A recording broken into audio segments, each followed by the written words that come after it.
শব্দেরা ঠিকভাবে সাজতে চায় না। বারবার আমি থেমে যাচ্ছি।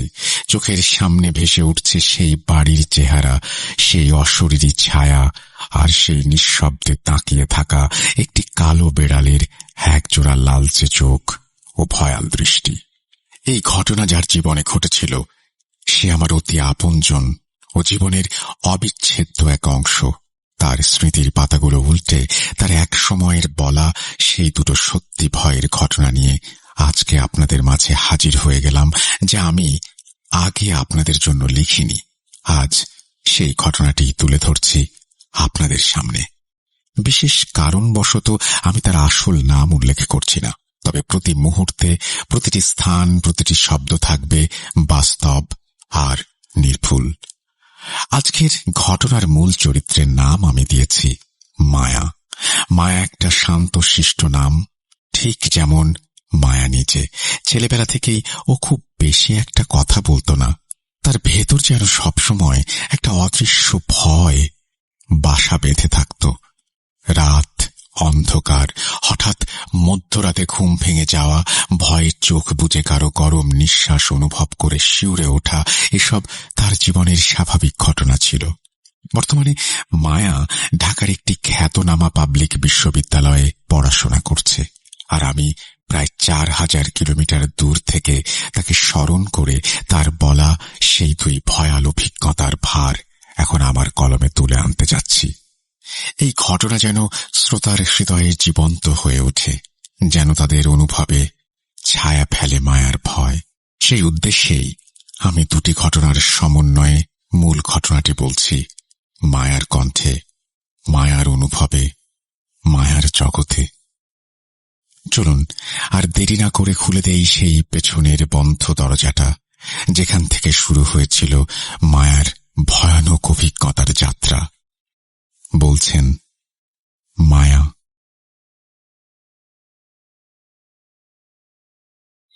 আমার বাড়ি ঢাকার ধামরাইল উপজেলার কোনো একটি গ্রামে, যেখানে নিশুতি রাতের ছায়া যেন প্রতিটি শব্দকে গিলে ফেলে আমাদের ধামরাইয়ের সেই প্রান্তিক বাড়িটিতে, যেখান থেকে শুরু হয় শূন্যতার দীর্ঘশ্বাস আর শেষ হয় এক অজানা অন্ধকারের ভেতরে। আমাদের বাড়িটি ঠিক এমনই এক নির্জন স্থানে দাঁড়িয়ে আছে, চুপচাপ, নীরব। আমাদের বাড়ির ডান পাশ দিয়ে বাজারের দিকে যে সরু রাস্তা গেছে, তা যেন এক মরুভূমির মতো নিষ্প্রাণ। পিচ ঢালা নয়, শুধুই ধুলোর আস্তরণ আর এক নিঃসঙ্গ দীর্ঘশ্বাস। সেই পথ ধরে আমরা বাজারে যাই। অবেলায় অনেক সময় মনে হয় যেন কেউ পেছন থেকে হাঁটার শব্দের সাথে পা মেলাচ্ছে, অথচ পেছন ফিরে তাকালেই কিছু নেই। আর বাড়ির বাম পাশে রয়েছে আমার প্রতিবেশীর বাড়ি, ও তার মাঝখানে দেয়াল ঘেঁষা আমার প্রিয় নিম গাছ। গাছের ডালপালাগুলো আমাদের বাড়ির খোলা ছাদের এক কোণায় মিলিত হয়েছে। আর বাড়িটার পেছনের দিকে রয়েছে সামান্য কিছু ফাঁকা ফাঁকা ঘর বাড়ি আর কিছু ফাঁকা জায়গা। তবে একটু দূরে গেলে দেখা মেলে চিরচেনা বাজার। বাড়ির মুখের দিকে যতদূর চোখ যায় কেবল মাঠ আর মাঠ। মাঠের শুরুর এক কোণায় পড়ে থাকা এক উঁচু ভিটা, আজ আর সেটা কেবল পরিত্যক্ত মাটি নয়, সেটা এক মৃত স্মৃতির স্তূপ, যেখানে এককালে ছিল শ্মশান। স্থানীয়দের কেউ কেউ বলে মাটির গভীরে আজও আছে সেই সব লাশ পোড়ানো ছাই আর ছায়ার জটলা, অজানা শক্তির চিহ্ন। এখনো কালো রাতে সেখানে মৃত আত্মারা মাঝে মাঝে চেঁচিয়ে বলে, জ্বলে গেলাম, পুড়ে গেলাম। রাত হলে সেই মাঠের পাশে থাকা ঘর বাড়ির সব আলো যখন নিভে যায়, তখন ফিসফিস করে বাতাসে ভেসে আসে অশরীরীর অট্ট হাসি। আবার কেউ কেউ দেখে একটা ছায়া নড়ে উঠল মাঠের প্রান্তে, যেন কেউ হাঁটছে। আবার হঠাৎ নিঃশব্দে ফিসফিস করে মিলিয়ে যায় সেই অশরীরী। অনেকে দেখে, কিন্তু কেউ কিছু বলতে চায় না, হয়তো ভয় পায়, কিংবা আমার মতো হয়তো সেই ছায়ার সঙ্গে কোনোদিন সাক্ষাৎ হয়ে গিয়েছিল, যা আজও রাত হলে আমার রাতের ঘুম কেড়ে নেয়। তবে এই এলাকার সবচেয়ে রহস্যময় জিনিসটি দাঁড়িয়ে আছে একটু দূরে। একটা কাঁটাযুক্ত শুকনো অথচ মাথা উঁচু করে দাঁড়িয়ে থাকা গাছ। নাম বললেই গ্রামের মানুষের চোখে ভয় নেমে আসে। গ্রামের অন্যান্য পুরনো গাছ বহু আগেই কেটে ফেলা হয়েছে, কোনোটা ঘরবাড়ির আসবাবপত্র তৈরিতে, কোনোটা আগুনে পুড়িয়ে। কিন্তু এই গাছ কেউ হাত দিতে সাহস করে না, যেন গাছটি নিজেই রক্ষা করে নিজেকে। আর যারা সাহস দেখাতে চায় তাদের নামে গুজব ছড়িয়ে পড়ে। সে এক অজানা রহস্য। লোকেরা বলে ওই গাছে জিন বাস করে। রাত হলে যখন চারপাশ ঘুমিয়ে পড়ে তখন নাকি গাছের নিচে কান পাতলে শোনা যায় কান্নার আওয়াজ।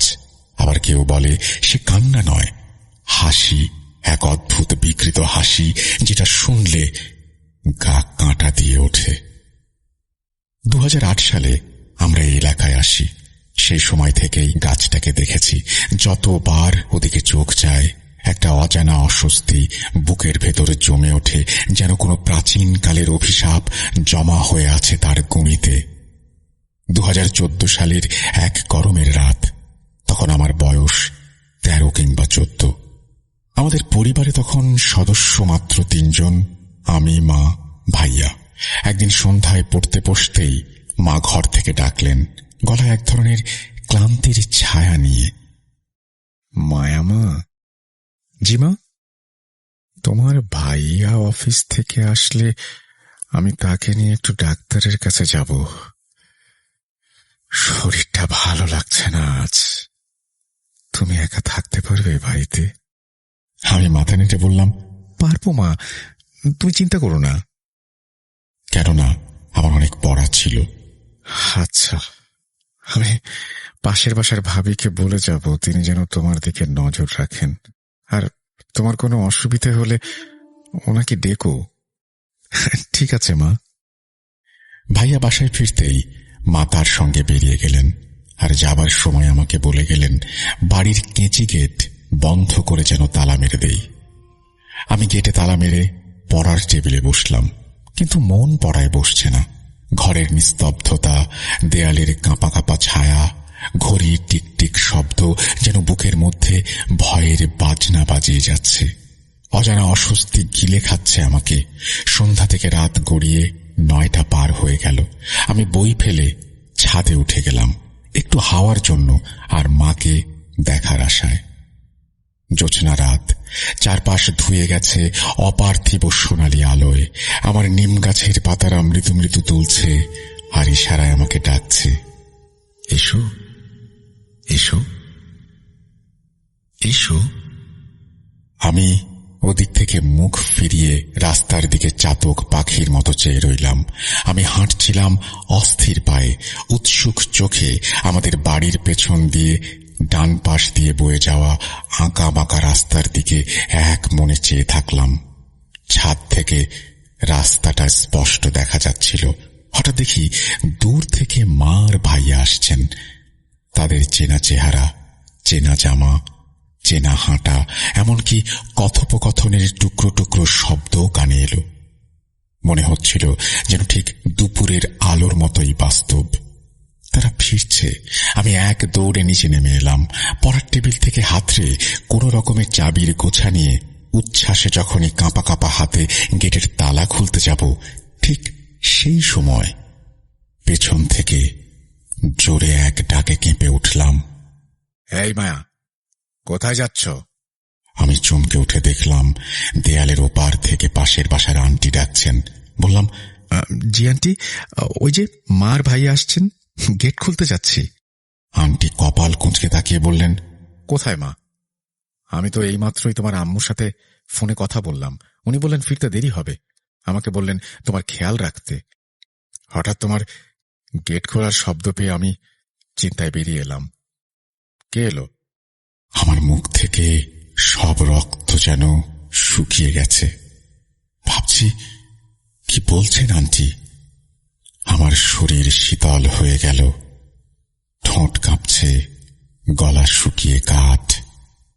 আমি কাঁপা কণ্ঠে বললাম, কিন্তু আমি তো স্পষ্ট শুনলাম মার ভাই আসছেন। আমি তাদের গলার আওয়াজ পর্যন্ত শুনলাম। আন্টির চোখে তখন গভীর চিন্তা। তুমি ভুল দেখেছ মায়া। যাও, এখনই ঘরে ঢুকে গেট বন্ধ করো, আর কোনো কিছু হলেই আমাকে ডাকবে, ঠিক আছে? আমি কিছু না বলে তালা লাগিয়ে ঘরে ঢুকে পড়লাম। বুকের ভেতর তখন অশান্ত ঝড়। কিন্তু এ কি, আমি কি সত্যিই ভুল দেখেছিলাম?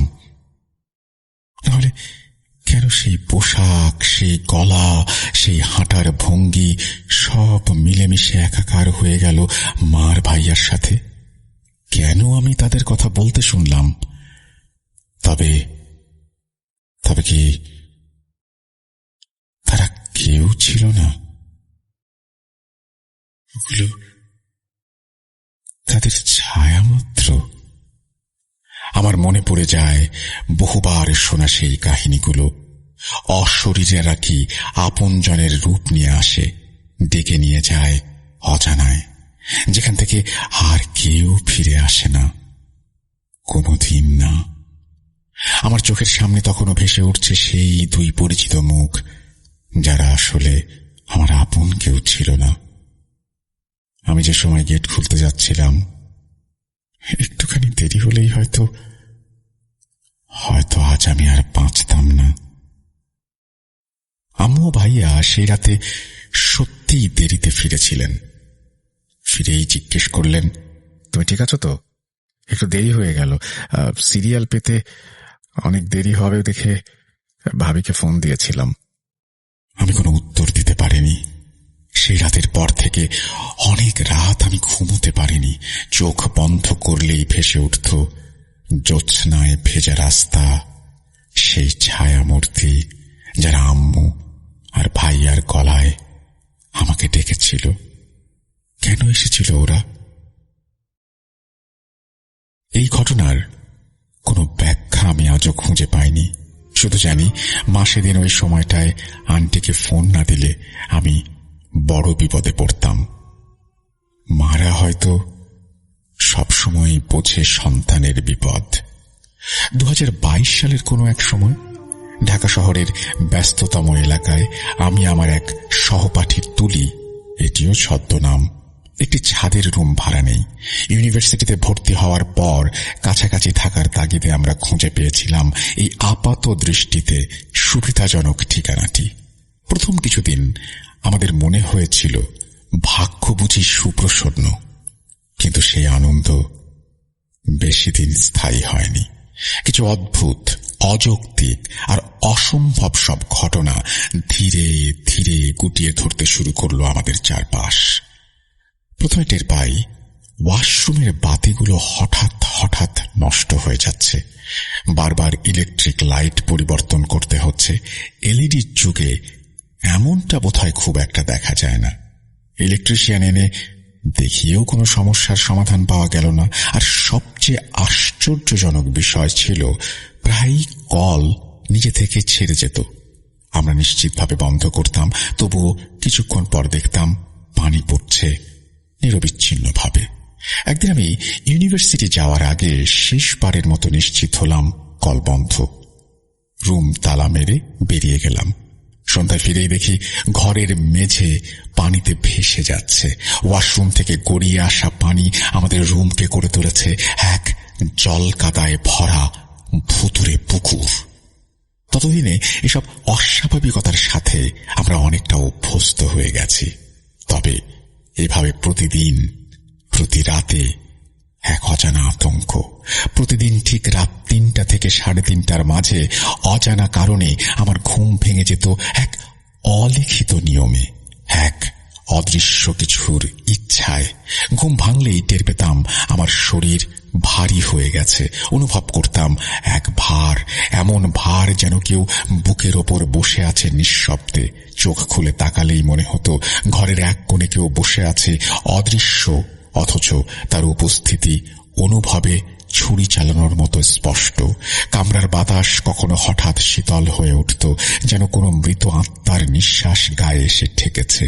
আবার কখনো সেই বাতাসই তপ্ত হয়ে ঝলসে দিত গায়ের চামড়া। ওয়াশরুমের দিক থেকে মাঝে মাঝেই শুনতে পেতাম পানি পড়ার আওয়াজ, কিন্তু সেই শব্দ অনুসরণ করে যাওয়ার সাহস কখনো হতো না। মনে হতো কেউ বা কিছু একটা অপেক্ষা করছে ওখানে আমার ভয়কে পূর্ণতা দেবার জন্য। একসময় খালি পায়ে দুবদাব শব্দ ধীরে ধীরে ঘরের মেঝে বেয়ে এগিয়ে আসতো আমার দিকে। জানালার পাল্লা আচমকা খুলে পড়ত বিকট শব্দে, কিন্তু বাইরে বাতাসই থাকত না। আর তখনই মনে হতো আমার বিছানার একেবারে পাশে, অতি কাছে কেউ নিঃশ্বাস ফেলছে। সেই নিঃশ্বাসে মৃত ফুলের গন্ধ, পচা মাটির গন্ধ এবং অস্পষ্ট একটি কান্না। পুরো ঘর যেন নিস্তব্ধতার এক ধ্বংসস্তূপে পরিণত হতো, যেখানে নীরবতাও চিৎকার করে ওঠে।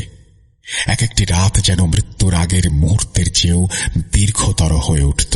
ভোর হওয়ার আগেই আমি যেন বারবার মরে যেতাম, আবার বেঁচে উঠতাম শুধুমাত্র সেই ভয়াল অনুভবের সাক্ষী হতে। আমরা প্রায় সন্ধ্যায় ছাদে যেতাম হালকা হাওয়া খেতে।